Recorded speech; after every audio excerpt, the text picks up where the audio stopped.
அனைவருக்கும் வணக்கம். இது நம்ம ஆதிவராகி யூடியூப் சேனல்.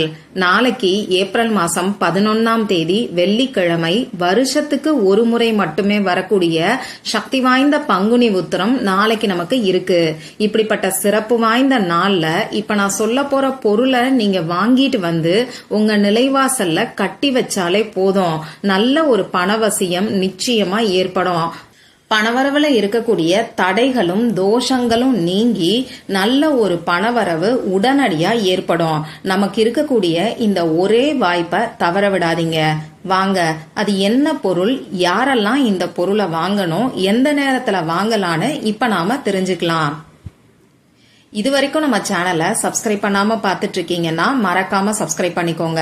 பக்கத்துல இருக்கக்கூடிய பெல் ஐக்கானையும் பிரஸ் பண்ணிக்கிட்டீங்கன்னா அடுத்தடுத்து நான் போடக்கூடிய சிறப்பான பதிவுகளை நீங்க மிஸ் பண்ணாம தெரிஞ்சுக்க முடியும். நாளைக்கு நமக்கு வெள்ளிக்கிழமை. இது சுக்கிர பகவானோட வழிபாட்டுக்கு உகந்த நாள்.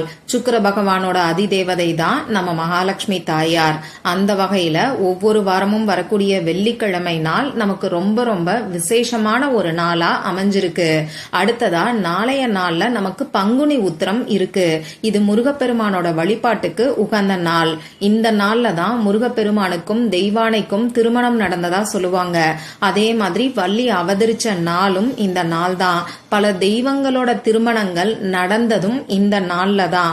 அந்த வகையில இந்த நாள் நம்ம வாழ்க்கையில இருக்கக்கூடிய தடைகள் எல்லாத்தையும் நீக்கி சுப காரியங்களை நமக்கு நடத்தி வைக்கக்கூடிய அதிசக்தி வாய்ந்த ஒரு நாளா அமைஞ்சிருக்கு. வருஷத்துக்கு ஒரு முறை மட்டுமே வரக்கூடிய அதிசக்தி வாய்ந்த நாள். இந்த 2025வது வருஷத்துல வரக்கூடிய ஒரே வாய்ப்பு. இப்படிப்பட்ட பங்குனி உத்திரம் வெள்ளிக்கிழமையோட சேர்ந்து வர்றது கூடுதல் சிறப்பு. அடுத்ததா முருகப்பெருமானுக்குரிய நம்பர் 6, சுக்கிர பகவானுக்குரிய நம்பரும் 6. அந்த வகையிலையும் இந்த நாள் ரொம்ப ரொம்ப சக்தி வாய்ந்த ஒரு நாளா நமக்கு அமைஞ்சிருக்கு. இப்படிப்பட்ட நாள்ல செய்ய வேண்டிய பரிகாரங்களை பத்தி தொடர்ந்து நான் உங்களுக்கு பதிவுகளை கொடுத்துக்கிட்டு இருக்கேன். முதல் வீடியோல 6 மிளகு 1 ரூபாயோட இந்த ரகசிய பொருளை நீங்க சேர்த்து வச்சாலே போதும், உங்க வீட்ல பணம் சேர்ந்துகிட்டே இருக்கும். நல்ல ஒரு பணவசியமும் தனவசியமும் ஏற்படும்னு சொல்லி ஒரு சக்தி வாய்ந்த மிளகு பரிகாரத்தை அந்த வீடியோல நான் உங்களுக்கு கொடுத்திருக்கேன். அடுத்ததா 2வது வீடியோல பிரபஞ்ச ஆற்றல் அதிக அளவுல இருக்கக்கூடிய இந்த நாள்ல குளிக்கக்கூடிய தண்ணீர்ல உங்க கைய வச்சு இந்த வார்த்தைய நீங்க 3 முறை மட்டும் சொன்னாலே போதும், மேஜிக் போல உங்க வாழ்க்கை மாறும்னு சொல்லி இன்னொரு சிறப்பு வாய்ந்த பரிகாரத்தை நான் உங்களுக்கு சொல்லியிருக்கேன். இந்த 2 வீடியோவோட லிங்கையும் இந்த வீடியோவோட எண்ட் ஸ்கிரீன்லயும் மேல ஐகார்ட்லயும் நான் உங்களுக்காக கொடுக்கறேன். விருப்பம் இருக்கிறவங்க மட்டும் செக் பண்ணி பாருங்க. இப்போ இந்த பதிவுல நாம எதை பத்தி பார்க்க போறோம்னு பாத்தீங்கன்னா, நாளைக்கு நமக்கு வெள்ளிக்கிழமையோட சேர்ந்து பங்குனி உத்திரம் இருக்கு. இப்படிப்பட்ட சக்தி வாய்ந்த நாள்ல நாம வாங்க வேண்டிய முக்கியமான பொருட்களை தான் இப்ப நான் உங்களுக்கு சொல்ல போறேன். அதுலயும் பணவசியம் ஏற்படுறதுக்கு, நமக்கு இருக்கக்கூடிய தடைகளும் தோஷங்களும் நீங்கிறதுக்கு வாங்க வேண்டிய பொருளையும் அந்த பொருளை நிலைவாசல்ல கட்டி வைக்க வேண்டிய ஒரு பரிகாரத்தையும் இதே வீடியோல கடைசியா நான் உங்களுக்கு சொல்றேன். இப்ப நான் சொல்ல போற பொருட்களை நாளைய நாள்ல நீங்க எந்த நேரத்துல வாங்கணும்னு பாத்தீங்கன்னா, ராகு காலம் இல்லாத யமகண்டம் இல்லாத நேரத்துல எப்ப வேணாலும் நீங்க வாங்கலாம். நாளைக்கு காலையில 10:30 மணியில இருந்து 12 மணி வரைக்கும் ராகு காலம் இருக்கு. யமகண்டம் மத்தியானம் 3 மணியில இருந்து 4:30 மணி வரைக்கும் இருக்கு. இந்த 2 நேரத்தை தவிர்த்துக்கிட்டு எப்ப வேணாலும் இப்ப நான் சொல்ல போற பொருட்களை நீங்க வாங்கலாம். இப்படி வாங்கிட்டு வந்த பொருட்களை உங்க பூஜை அறையில வச்சு நீங்க வழிபாடு செஞ்சுட்டு, அதாவது உங்க பூஜை அறையில விளக்கேத்தி வச்சு நீங்க வாங்கிட்டு வந்த பொருட்களையும் வச்சு முருகப்பெருமான நினைச்சு பிரார்த்தனை செஞ்சுக்கிட்டு இந்த பொருட்களை எப்பயும் போல நீங்க சமையலுக்கு பயன்படுத்திக்கலாம். சரி, நாளைக்கு வாங்க வேண்டிய முக்கியமான முதல் பொருள் என்னன்னு பாத்தீங்கன்னா மஞ்சள் கயிறு, அதாவது தாலி கயிறு. நாளைய நாள் பல தெய்வங்களோட திருமணங்கள் நடந்த நாள். இந்த நாள்ல நீங்க மஞ்சள் கயிறை வாங்கிட்டு வந்து உங்க பூஜை அறையில வச்சு வழிபாடு செஞ்சுட்டு யாருக்கு திருமணம் தள்ளி போகுதோ அவங்க கிட்ட கொடுக்கலாம். அப்படி இல்லைன்னா நீங்களே உங்க தாலி கயிறை மாத்துறதுக்கு இத பயன்படுத்திக்கலாம். உங்க வீட்டுக்கு வரக்கூடிய சுமங்கலி பெண்களுக்கும் இந்த மஞ்சள் கயிறை நீங்க தாராளமா கொடுக்கலாம். இது இன்னமுமே அற்புதமான பலனை உங்களுக்கு கொடுக்கும். அடுத்ததா பாத்தீங்கன்னா மஞ்சள் குங்குமம். சின்ன சின்ன டப்பாலேயே நமக்கு இப்ப மஞ்சள் குங்குமம் கிடைக்குது. அத வாங்கிட்டு வந்து பூஜை அறையில வச்சு வழிபாடு செஞ்சுட்டு நீங்க உங்க வீட்டுக்கு வரக்கூடிய சுமங்கலி பெண்களுக்கு இந்த மஞ்சள் தூளையும் குங்குமத்தையும் தாராளமா கொடுக்கலாம். அதே மாதிரி பூஜைக்கு பயன்படுத்தக்கூடிய மஞ்சள் தூளையும் குங்குமத்தையும் கூட நாளைக்கு நீங்க வாங்கலாம். அடுத்ததா நாளைக்கு வாங்க வேண்டிய முக்கியமான பொருள் என்னன்னு பாத்தீங்கன்னா கல்லுப்பு. பொதுவா வெள்ளிக்கிழமை நாளே கல்லுப்பு கட்டாயமா நாம வாங்கணும். நிறைய பேர் இன்னைக்கு வாங்கிக்கிட்டு தான் இருக்கோம். ஒரு சிலருக்கு ஒவ்வொரு வாரமும் வாங்க முடியாத சூழ்நிலை இருந்தா கூட இந்த மாதிரியான பிரபஞ்ச ஆற்றல் நிறைஞ்சிருக்கக்கூடிய நாட்கள்ல கல்லுப்பு வாங்குறது நல்ல பலனை நிச்சயமா கொடுக்கும். அதனால தவறாம நாளைக்கு கல்லுப்ப வாங்குறதுக்கு பாருங்க. இப்படி வாங்கிட்டு வரக்கூடிய கல்லுப்ப பூஜை அறையில வச்சு வழிபாடு செஞ்சுட்டு எப்பயும் போல நீங்க சமையலுக்கு பயன்படுத்திக்கலாம். அப்படி இல்லைன்னா பூஜை அறையில ஒரு தனியா ஒரு டப்பால கொட்டி வச்சுட்டு பரிகாரங்களுக்கும் இந்த கல்லுப்ப நீங்க பயன்படுத்திக்கலாம். அடுத்ததா நாளைய நாள்ல வாங்க வேண்டிய இன்னும் ஒரு முக்கியமான பொருள் செவ்வரளி பூக்கள். இந்த செவ்வரளி பூக்கள் முருகப்பெருமானுக்கு உகந்தது.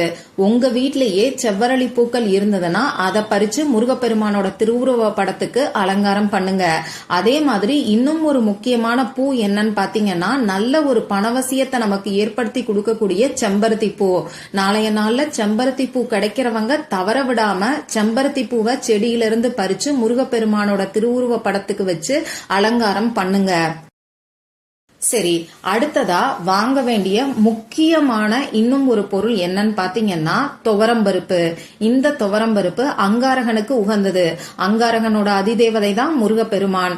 அந்த வகையில முருகப்பெருமானோட வழிபாட்டுக்கு உகந்த பங்குனி உத்திர நாள்ல நாம வாங்கக்கூடிய இந்த துவரம்பருப்பு நமக்கு இருக்கக்கூடிய கடன் பிரச்சனை, நோய்கள் இது எல்லாத்தையுமே தீர்த்து வைக்கும். அது மட்டும் இல்லாம சொந்த வீடு வாங்கக்கூடிய யோகத்தையும் ஏற்படுத்தி கொடுக்கும். இப்போ நாளைக்கு துவரம்பருப்பு வாங்கிட்டு வந்து பூஜை அறையில வச்சு வழிபாடு செஞ்சதுக்கு அப்புறமா எப்பயும் போல நீங்க சமையலுக்கு பயன்படுத்திக்கலாம். அடுத்ததா முருகப்பெருமானோட பரிபூரணமான அருளை நமக்கு பெற்றுக் கொடுக்கக்கூடிய முக்கியமான பொருள் என்னன்னு பாத்தீங்கன்னா சுக்கு. இந்த சுக்கு கண்டிப்பா எல்லாருமே நாளைக்கு வாங்கி உங்க வீட்டுல பூஜை அறையில வச்சு வழிபாடு செய்யுங்க. அதுக்கப்புறமா நீங்க எப்பயும் போல சமையலுக்கு பயன்படுத்திக்கலாம். சரி, நமக்கு பணவசியம் ஏற்படுறதுக்கு அதே மாதிரி பணவரவுல இருக்கக்கூடிய தடைகளும் தோஷங்களும் நீங்கிறதுக்கு முருகப்பெருமானோட பரிபூரணமான அருள் நமக்கு கிடைக்கிறதுக்கு நாம வாங்க வேண்டிய அந்த முக்கியமான பொருள் என்னன்னு பாத்தீங்கன்னா மயில் இறகு. முருகப்பெருமானோட வாகனம் மயில். இந்த மயில் இறகு முருகப்பெருமானுக்கு உகந்தது. அது மட்டும் இல்லாம நல்ல நேர்மறை ஆற்றலை இந்த மயில் இறகு நமக்கு ஈர்த்து கொடுக்கும். இந்த மயில் இறகு இருக்கக்கூடிய இடத்துல எந்த விதமான கெட்ட சக்திகளும் நெருங்காது. அது மட்டும் இல்லாம வாஸ்து தோஷங்கள் கூட சரியாகும்னு சொல்லுவாங்க. அந்த வகையில நாளைக்கு 7 மயில் இறக நீங்க வாங்குங்க. பூஜை சாமான்கள் விற்கக்கூடிய கடைகள்ல கிடைக்கும். நாட்டு மருந்து கடைகள்லயுமே உங்களுக்கு இப்பெல்லாம் கிடைக்குது. நான் வெளியூர்ல இருக்கேன், என்னால மயில் இறகு நான் எப்படி வாங்குவேன்னு சொல்றவங்க இப்ப ஆன்லைன்லயுமே உங்களுக்கு கிடைக்குது. ஆன்லைன்ல கிடைக்கக்கூடிய மயில் இறக இந்த வீடியோல டாக் ப்ராடக்ட்ஸ்ல நான் உங்களுக்கு கொடுக்கறேன், செக் பண்ணி பாருங்க. இந்த மயில் இறக 7ங்கிற எண்ணிக்கையில நீங்க வாங்கிக்கோங்க.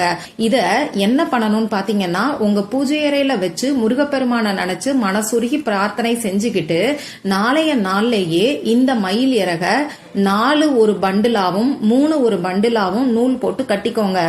இத உங்க நிலைவாசலுக்கு 2 பக்கத்திலையும் நீங்க கட்டி விட்டுருங்க. ஒரு சிலரால இந்த மாதிரி வாசல்ல மயில் இறகு கட்டி வைக்கக்கூடிய சூழ்நிலை இருக்காது. நான் வாடகை வீட்டுல இருக்கேன், வேற ஏதாவது ஆப்ஷன் இருந்தா சொல்லுங்கன்னு சொல்லி கேட்பீங்க. இப்படி இருக்கிறவங்க உங்க வீட்டுல பூஜை அறையில கூட 2 பக்கமும் இப்ப நான் சொன்ன மாதிரி 4 மயில் இறக ஒரு பக்கமும் 3 மயில் இறக ஒரு பக்கமும் கட்டி வைக்கலாம். பூஜை அறை தனியா இல்லைன்னா கூட நீங்க சாமி படங்கள் எல்லாம் ஷெல்ஃப்ல வச்சிருக்கீங்கன்னா அந்த ஷெல்ஃபுக்கு 2 பக்கத்திலயுமே கூட இந்த மயில் இறக நூல் போட்டு கட்டிட்டு ஒரு செலஃபன் டேப் வச்சு நீங்க ஒட்டி விட்டுறலாம். உங்க வசதிக்கு தகுந்த மாதிரி டேப் போட்டு ஒட்டி வச்சாலும் சரி, கட்டி வச்சாலும் சரி. அப்படி இல்லைன்னா ஏதாவது ஒரு ஜாடியில போட்டு உங்க பூஜை அறைக்கு முன்னாடி 2 பக்கமும் நீங்க வச்சாலும் சரி. இதுல நீங்க முக்கியமா கவனிக்க வேண்டிய விஷயம் 4 மயில் இறகு ஒரு பக்கம் இருக்கணும், 3 மயில் இறகு இன்னொரு பக்கம் இருக்கணும். இத மட்டும் ஞாபகம் வச்சுக்கோங்க. மற்றும் ஒரு பயனுள்ள பதிவுல நாம சந்திக்கலாம். நன்றி.